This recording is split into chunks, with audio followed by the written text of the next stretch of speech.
Hi everyone, welcome to my channel Bibbidi Bobbidi Books. My name is Ellie and this is going to be the first reading vlog of 2024.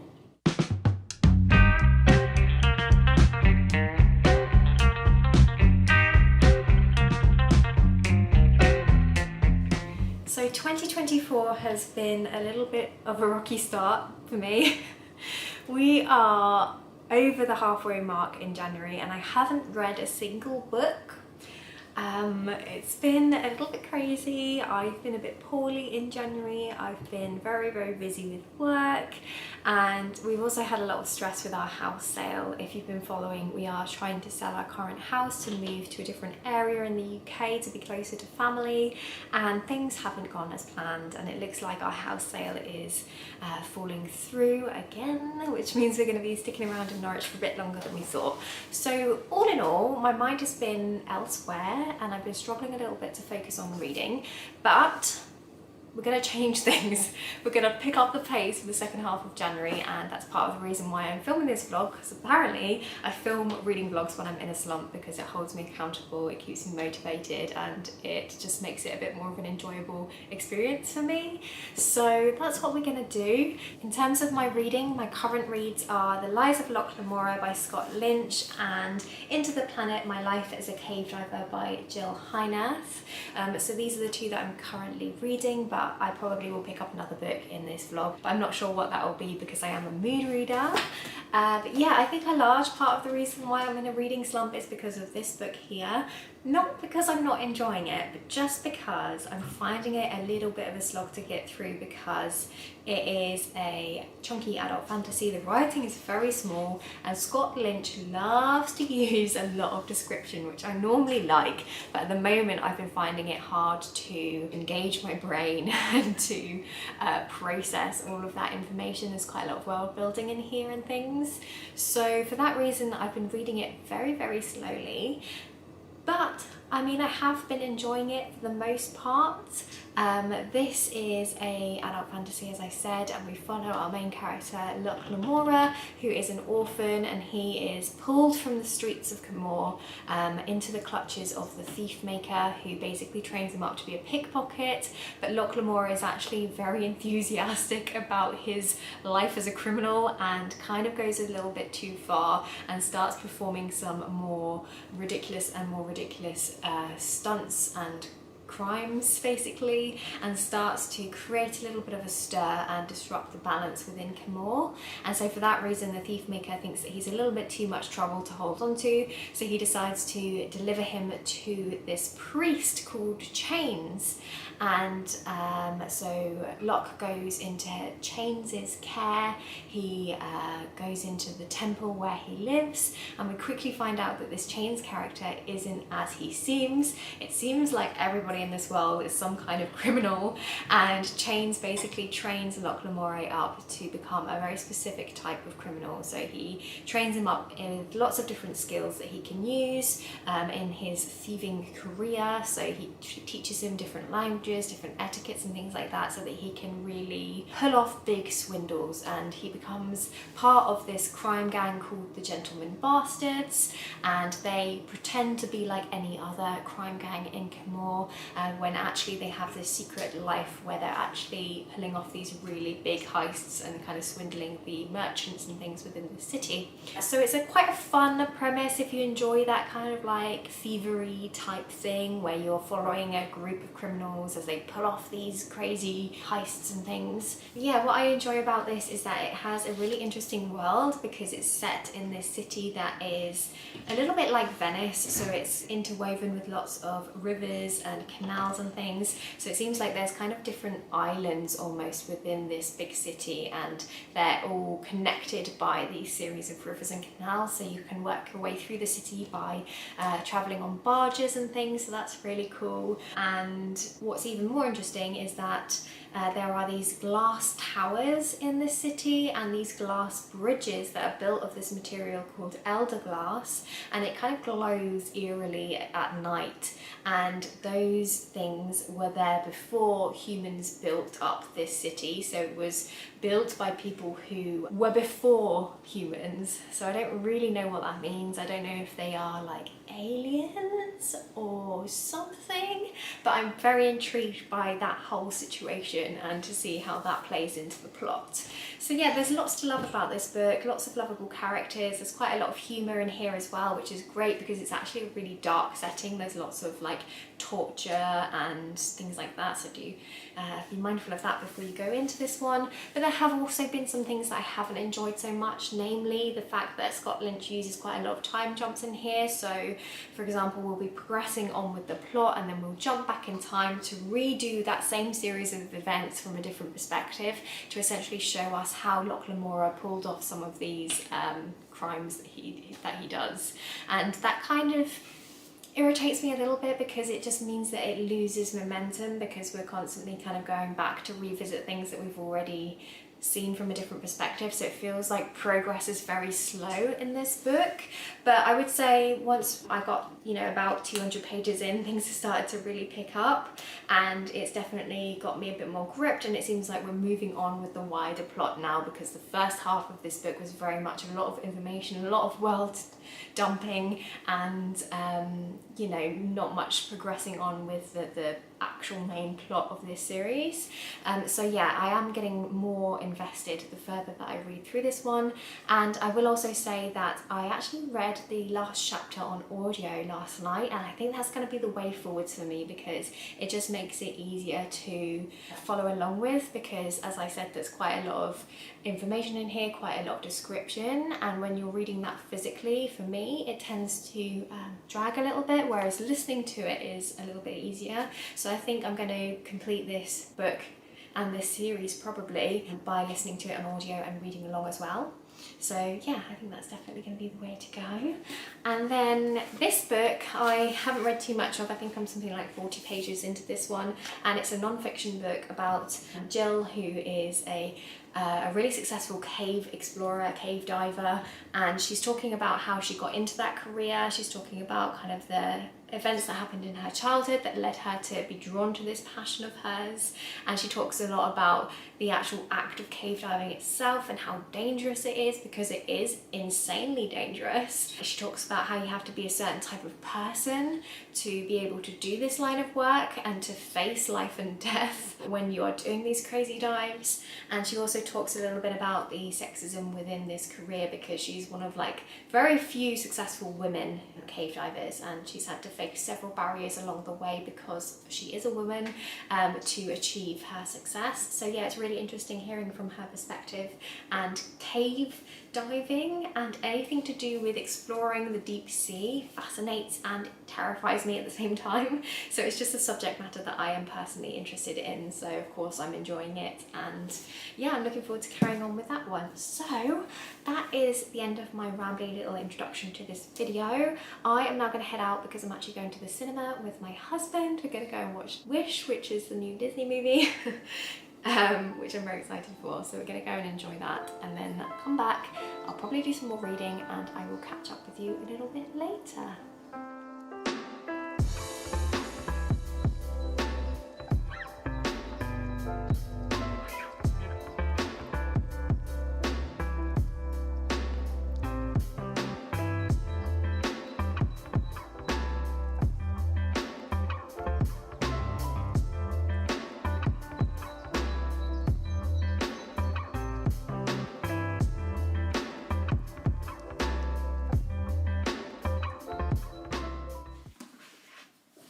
Hi everyone.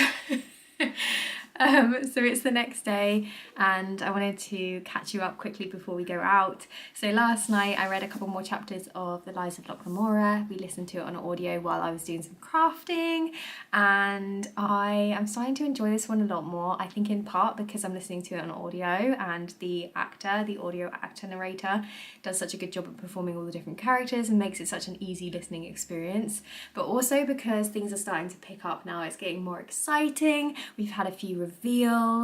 I feel like we're starting to see where the main plot of the story is going. And it's also getting a little bit stressful because our main character is kind of getting tangled up in his web of lies, because he's been spinning so many different lies. He's been leading lots of double lives and they're all starting to get mixed up, and it's quite stressful watching him trying to keep up with everything and to maintain his control, because it seems like he's sort of starting to lose his grip a little bit on his control. So yeah, it's kind of stressful watching that all play out, but it's also very entertaining. So yeah, really looking forward to reading some more of this in the car, because we're about to head out to a place called Horsey Gap, which is a place in Norfolk. It's on the coast where there is the largest colony of grey seals in the UK, and that's the postman. Sorry about that, the postman just came and scared me a little bit by knocking really loudly on the window. Anyway, I was saying we're about to head out to a place called Horsey Gap to go and see the seals, and this time of year is when they tend to have their babies, so we're really hoping to see some cute seal pups today, which is going to be so cute. So yes, I will of course take you along with me. We're going to listen to some more of this audiobook in the car, so I'll keep you updated with our thoughts on that. And yeah, just before we go, I just want to quickly show you my little crafting thing, because I'm kind of proud of it.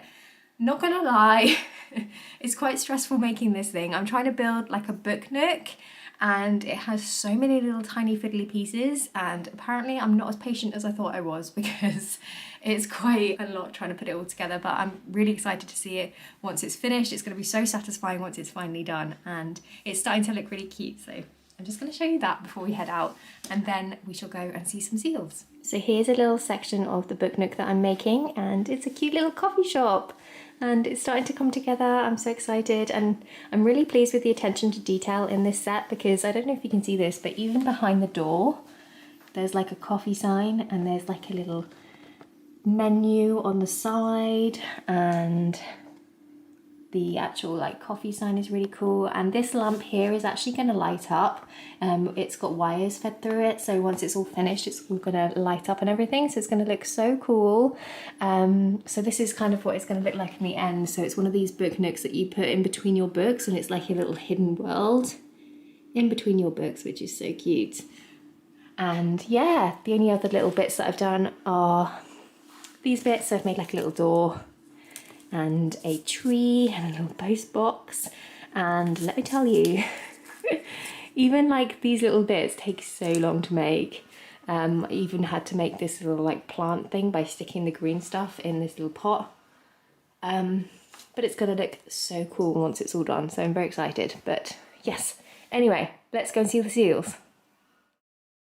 Okay, so we've arrived at Horsey Gap, but it looks like the entrance where we normally walk in to go to the coast to see the seals is shut off, and there's like someone with high vis there, so I don't know what's going on. I don't know if we're going to be able to actually go. I don't know. Danny's over there talking to the high vis man at the moment. It looks like he's getting directions, so it might just be that there's a different entrance or something, but we shall see. What's going on? Oh, he said it's not like closed as such. You can't get on the beach because the tide's in, so the seals are like right up. But he said that like you can get up, you can walk along the dunes and like see the seals, but you can't like get down on the beach. That's fine. Yeah. I don't know if you can see this, but there's actually a baby seal like literally just behind this fence, really close to the car park. Apparently its mum came and gave birth to it in the car park for some reason, and now it just lives here. But yeah, behind this fence, that little grey splodge is the baby seal.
back in the car. What the heck? Are you okay? The guy was like, what did I even say? I think I just said it was like, it's a bit fresh. And then like, as we're like trying desperately to get back to the car, and then he stops and to talk to us and he's like, was it worth it though? It's like, yeah, we saw a seal. Oh man, we're gonna have to come back. And then he just stays and talks to us for ages while we're like in this blizzard. Oh God. Oh, look at that. Literally 5 minutes after we've come in from the snowstorm, it's glorious sunny weather. Look at those blue skies. Come on.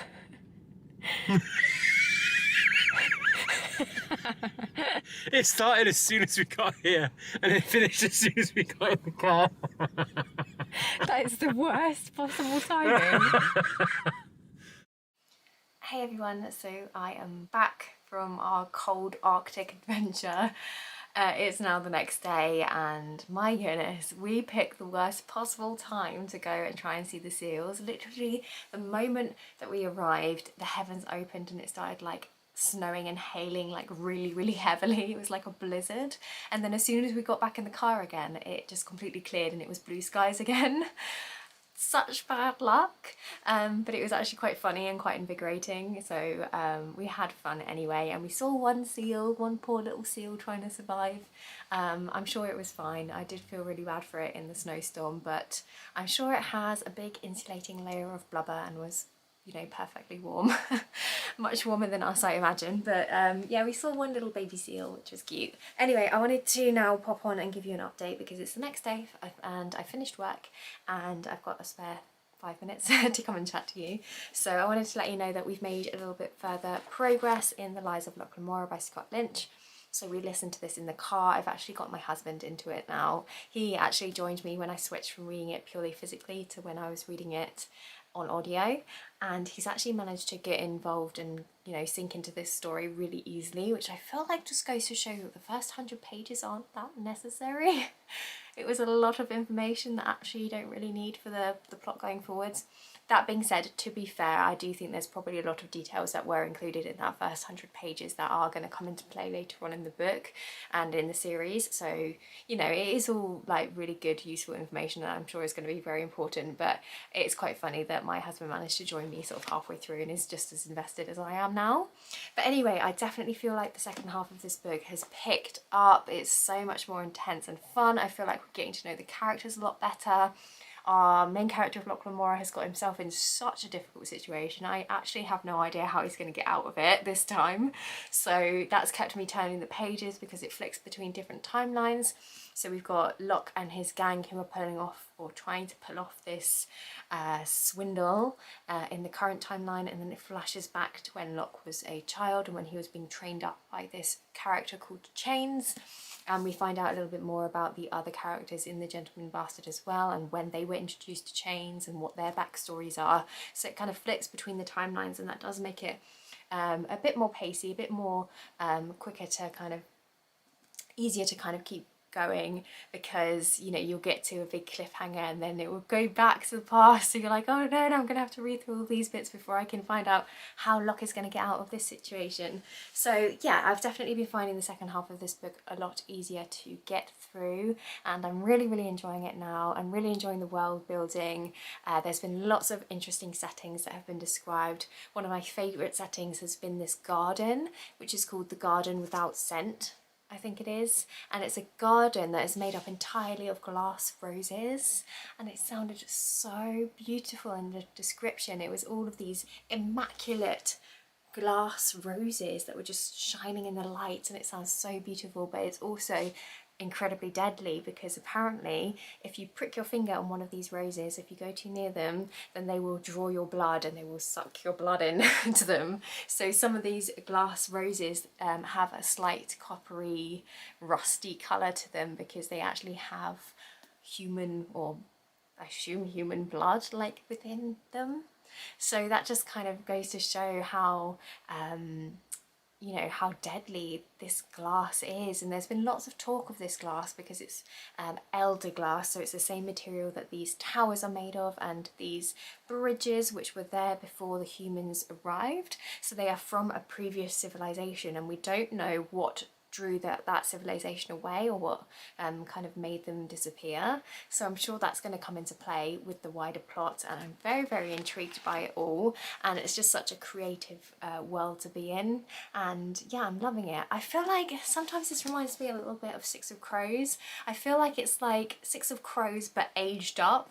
Like, take Six of Crows and make it even more dark and add in even more information and age up the characters, and then you'll get this book, because you're still following a group of misfits, you're still following criminals who are trying to pull off these impossible heists and these impossible situations, these impossible crimes, and you have a found family dynamic at the heart of it, and it's in a very grisly setting as well. And I don't know, I just feel like if you're a fan of that YA book, you might want to try this one. Yeah, it's like Six of Crows but for adults, and I'm really enjoying it. So yeah, I'm thrilled that the second half is picked up, and yeah, I'm actually racing through it now, and I can't wait to find out how this ends and where it's going to go and what's going to happen to our main character.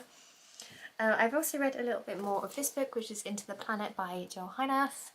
So I am now 60 something pages through, 64 pages through this one, and I'm continuing to enjoy hearing about her life story. It's just fascinating hearing about someone who's been so successful in their career and the lengths that they went to do it. And to me, it's just really fascinating hearing about someone who's doing such a dangerous profession, because I honestly can't think of anything worse than cave diving and going down and, you know, being in such dangerous situations. And it's so fascinating hearing Jill talk about her experiences and why she was drawn to that profession. She talks about how one of her earliest memories was of her nearly drowning, and she thinks that that might have had an influence on her life decisions and her life choices.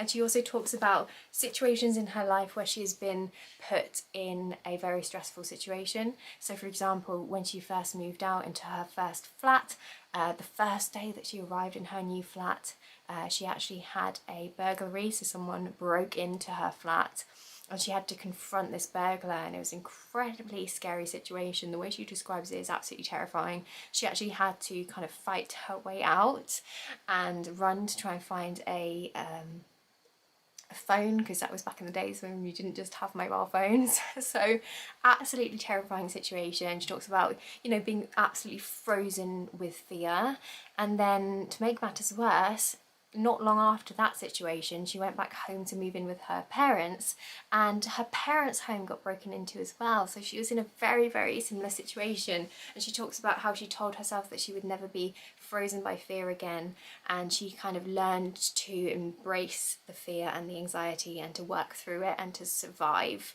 and that very much kind of propelled her forwards, and she's taken that through into her professional career as well, because of course in a career like cave diving, you really are put in life or death situations, in incredibly stressful situations. You know, this is a profession where it isn't uncommon for people to die. Like, she talks about how she knows a lot of her colleagues who've passed away, a lot of loved ones, you know, who do this career, who pass away doing the job, and that's just kind of almost like a normal part and almost kind of expected with this career because it is so dangerous, and that's just insane to me. So yeah, it's just fascinating kind of getting inside her head and hearing about her talking about why she loves doing what she does, how she feels like there's a certain type of person that is drawn to this kind of career, and it's just really, really fascinating. So yeah, I've been enjoying this one as well. And anyway, I'm going to go now and freshen up because I'm actually going out tonight. I am going to the theatre with my friends to go and see Women in Black, the stage show, which I'm very excited for. I am a huge fan of the book Women in Black, and I also quite like the movie adaptation with Daniel Radcliffe in it. So I'm very excited to see a theatre adaptation and to talk to you a little bit about it afterwards to see how it differs from, you know, the original work. And yeah, I'm excited, but I'm also a little bit nervous because apparently it is very scary and I may poo my pants. So there's that. Anyway, I'm gonna go and get ready now, but I will speak to you tomorrow, and yeah, I hope you're enjoying this video, and I'll speak to you later.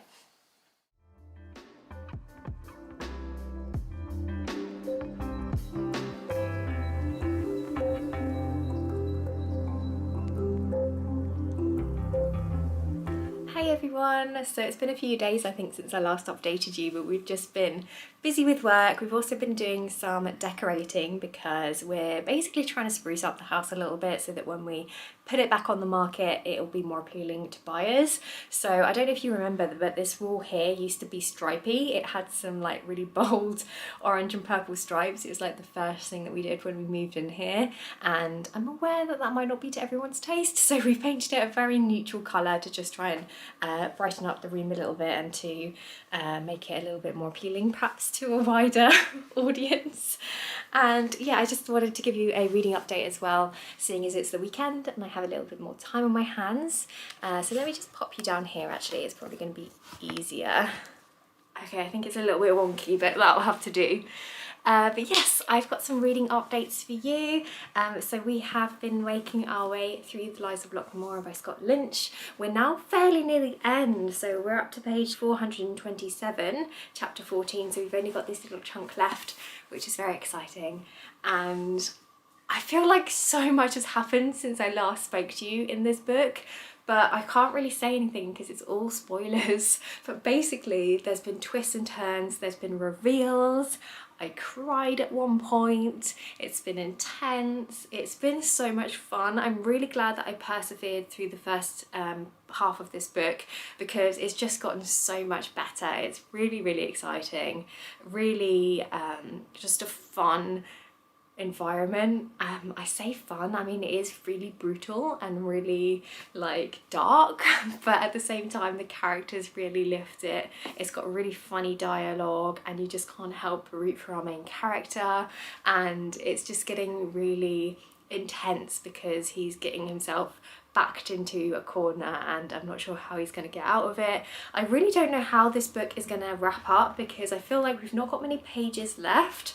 And there's still a lot of things that are left unanswered, a lot of questions, a lot of situations that I don't think are going to be easily tied up. So I don't quite know how this first book is going to end, but I'm very intrigued to see, you know, where it goes. And yeah, I'm excited to go into the second one. I think I probably will start the second one straight after this one because it's just been so fun, and the audiobook as well is just a delight to listen to. And then I also started a new book. So I started Record of a Spaceborne Few by Becky Chambers.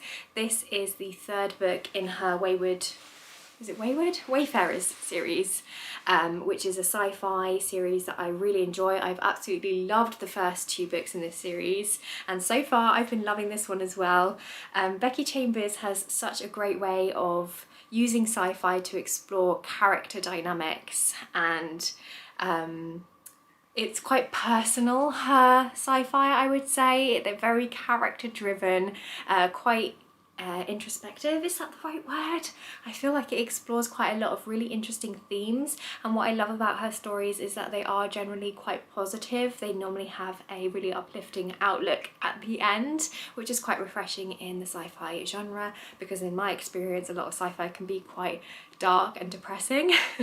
So her stories are quite a nice breath of fresh air, and they deal with a lot of really human subject matter, if that makes sense. So in this one we're following a range of different characters. It's multi-POV, and it's basically looking at a colony of humans who live in space because basically the Earth became no longer habitable for humanity, for humans, so they escaped, they took to the stars and created this fleet with all of these massive ships where the humans live, and they've been traveling through space you know, since then really. So this fleet has become very much their home and their new culture, and it talks about how that affects humans' identity. And then very early on in the beginning of this book, a big disaster happens to one of the spacecraft in this fleet, and it makes everybody start to question their life in space and what their position in the universe means. And yeah, it's really interesting because we're following lots of very different human perspectives, but we also follow the perspective of an alien who is actually creating a documentary on humans. So we're interspersed with this documentary, the story is interspersed, I mean, with this documentary, and that's always really fun in sci-fi, to kind of take a step back and to look at humanity through the perspective of an alien race, and it really makes you realise and reflect on some of the things that we do that might actually be quite strange. So I always love reading from that perspective. So yeah, I'm only 30 pages into this one, so I'm still fairly early on, but I've fallen straight back into this world. I'm surprised to see that this isn't following any of the characters that we were introduced to in the first 2 books. I feel like this one probably could be read as a standalone, but I would say that if you read the first 2 books, you'll have a better understanding of this universe and some of the concepts and some of the words that I used within this book, so it might be a little bit easier to go into this one having read the first 2. Right, anyway, I am now going to head out because we are catching up with friends this evening. We're going to go and play D&D, which is very exciting. So I am going to go and wrap up warm because it's absolutely freezing here in the UK. It's been snowing this week, and so it's blooming cold. So I'm going to go and put like 1,000 layers on and then go out to our friend's house and have a nice evening, and then I will catch up with you when I've next got an update. It is now the weekend, so I'm hoping to have more time to read, so hopefully I'll have a lot of updates for you to come, and also we'll probably be doing a little bit of like fun stuff. We'll probably go out for a walk or something. I know I've got to go into town tomorrow to pick up some bits for holiday, so I'll take you along with me, of course, and yeah, I'll speak to you a little bit later.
Hey everyone, so it's been a few days I think since I last checked in with you. Sorry about that, the days just sort of ran away with me. But I think the last time I spoke to you was just before the weekend.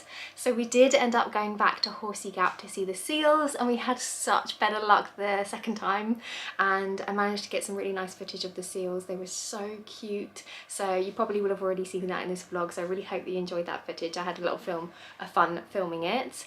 And yeah, I've just been busy getting bits ready because we're actually going on honeymoon this weekend coming. So I've been doing lots of washing and ironing and packing and sorting the house and all of those things that you need to do before you go away. So I've kind of had my mind elsewhere, but I do have a reading update for you. So I am very near the end of The Lies of Locke Lamora. I'm up to the very final chapter of this one, and I have continued to really enjoy this one. The political machinations in here are so fascinating and so messy. The characters are really fun to follow. You feel like there are some very high stakes within this book, so you're always on the edge of your seat and worrying for your characters. And now I can see where the second book is going to go, and I'm very excited because it looks like we're going to have a little bit of a change of scenery. It seems like in the second book we're going to be out in the open ocean, we're going to be on the seas, and I feel like it's going to have quite a piratey vibe, and I was so excited for that because I love ocean-based fantasy, so I can't wait to get my hands on the second book. And I also just wanted to say that although Scott Lynch does tend to go overboard with his descriptions, I do actually really appreciate it, and there have been some gorgeous descriptions in here of food. I have never wanted to eat as much as I have whilst reading this book. It sounds so amazing. There was this one banquet scene and it described this really elaborate display of food, and I'm just going to read you a little bit from it because honestly it just sounds so incredible. So it says, at one end of the banquet table were desserts. Cherry cream cakes encased in shells of gold leaf that were intended to be eaten, cinnamon tarts painstakingly assembled with honey paste glue into the shape of sailing vessels, a whole fleet of little ships with white marzipan sails and raisins for crewmen. There were hollowed out pears, their cores replaced with cylinders of river melon pulp or brandy cream. There were shaved river melons, their green exterior scraped down to reveal the pink flesh inside. Every exposed pink face bore a relief sculpture of the crest of Camor, and alchemical globes set within the melons made them glow with an inviting pink light. At the other end of the table were meats. Each one of the silver platters held an impossible dish, an imaginary animal formed by joining the halves of two different creatures during the preparation and cooking. Locke saw a roast boar with the head of salmon resting on a pile of black caviar. Nearby, there was a pig's head complete with a marsh apple in its mouth, with a roast capon for a body. The whole affair was covered in brown caramel sauce and figs, and Locke gave in to the growling sensation at the bottom of his stomach. I mean, how creative is that? I'm not quite sure about like the animal creatures, the mashup of different animals, but I mean the descriptions are just incredible, and the idea of all those desserts that look like a fleet of ships. I don't know, so creative, so fun, and really makes you feel like you were there. So yeah, I really enjoyed that about this book. And then I've also made quite a dent into this one. So this is Record of Spacebond Few, and I am now up to page 150, so I'm nearing the halfway mark of this one. And this one is such a delight, and it's so easy to get through because it's multi-POV and the chapters are really short, so you're constantly flicking between the different characters, and that just keeps you turning the pages, and it's just really lovely getting to know the different characters in this world. As I said before, the focus of this book is very much on this fleet of ships, the idea being that humanity had to escape from the dying planet Earth, and they've been kind of out in space ever since, and they've kind of formed a home on this big space vessel, or several of these big space vessels. And it talks a lot about the structure of these space vessels. Honestly, the attention to detail is crazy in Becky Chambers' books. It feels so realistic, and it talks a little bit about all the different characters. So we've got lots of different types of characters in this book. We've got a young boy who is kind of a teenager and is pushing boundaries. We've got an elderly woman who's having trouble at work, and she's hosting this alien who is there to basically study the fleet because they're really interested in humans and the human vessel and everything. And it talks a little bit about how hosting that alien has an effect on her relationship with her wife. We've then got a sort of young adult who isn't actually from the fleet. He's a human but lived on a planet, on an alien planet, and he has moved to the fleet to try and, I guess, find a bit of a connection to other humans and to have an understanding of where he came from. And yeah, it's just really interesting looking at things from all different perspectives, and Becky Chambers just writes characters really, really well. You feel like you get to know them. They're all so lovable. They all have their own quirks, and it's just a really lovely story of humanity and connection and what makes us us, and what's important, and also how important it is to have meaning in life and to know your origins and all of those things. So it does deal with a lot of themes in a relatively small book, but it does it in such a delightful way, in my opinion. So yeah, I'm really enjoying this one and absolutely racing through the pages. Anyway, that was my little update. I am now going to head off, and I think I'm going to end the vlog here. I've got a feeling it's actually quite long, so if you're still with me, thank you so much for listening to me talking about books. I am going on honeymoon this weekend coming, so I will be filming whilst I'm there. I'm going to Disney World in Orlando, Florida for 2 weeks. I'm very, very excited. We're going to have a theme park heavy honeymoon because we're big kids and that sounds like a lot of fun.